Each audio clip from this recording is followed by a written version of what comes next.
তোমার মতো ধান্দাবাজের কথায় আমি আমার প্যান্টের পকেটের বোতাম খুলবো? জনপ্রিয় অভিনেতা ডক্টর এজাজ বৈচিত্র্যময় চরিত্রে অভিনয় করে তিনি জয় করে নিয়েছেন দর্শকের হৃদয়। বিশেষ করে প্রয়াত কথাসাহিত্যিক হুমায়ুন আহমেদের নির্মাণের বহু নাটক ও সিনেমায় তার মজার চরিত্রগুলো এখনও আনন্দ দেয়। আমরা রাস্তায় কাকের কিছু ডাক রেকর্ড করেছি। এই অভিনেতা সম্প্রতি জানালেন বাজে এক অভিজ্ঞতার কথা। প্রকাশ করলেন ক্ষোভ।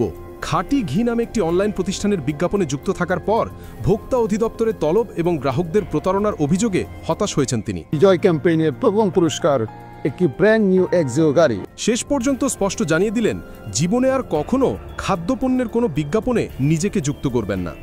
খাঁটি ঘি নামের অনলাইন প্রতিষ্ঠানটির ঘি কেনার পর প্রতারণার শিকার হচ্ছেন ভক্ত ক্রেতারা। এসব অভিযোগে সরব সোশ্যাল মিডিয়া।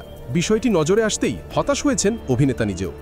একজন ক্ষতিগ্রস্ত ক্রেতা জানান, অনলাইনে নানা বিজ্ঞাপন দেখেও তিনি ভরসা পাননি, কিন্তু ডক্টর এজাজকে ঘিয়ের প্রচার করতে দেখে বিশ্বাস করে কিনেছিলেন।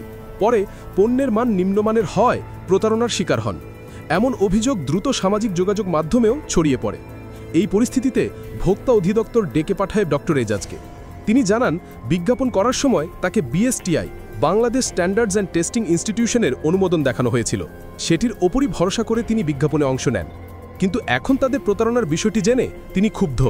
প্রতিষ্ঠানটি যদি ভেজাল পণ্য বিক্রি করে থাকে, এটা তদন্ত করে যেন ব্যবস্থা নেওয়া হয়, সেটি তিনি ভোক্তা অধিদপ্তরকে লিখিতভাবে জানিয়ে এসেছেন।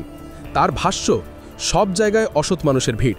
এই ঘটনার পর সিদ্ধান্ত নিয়েছি, খাদ্যপণ্যের বিজ্ঞাপনে নিজেকে আর কখনোই যুক্ত করব না।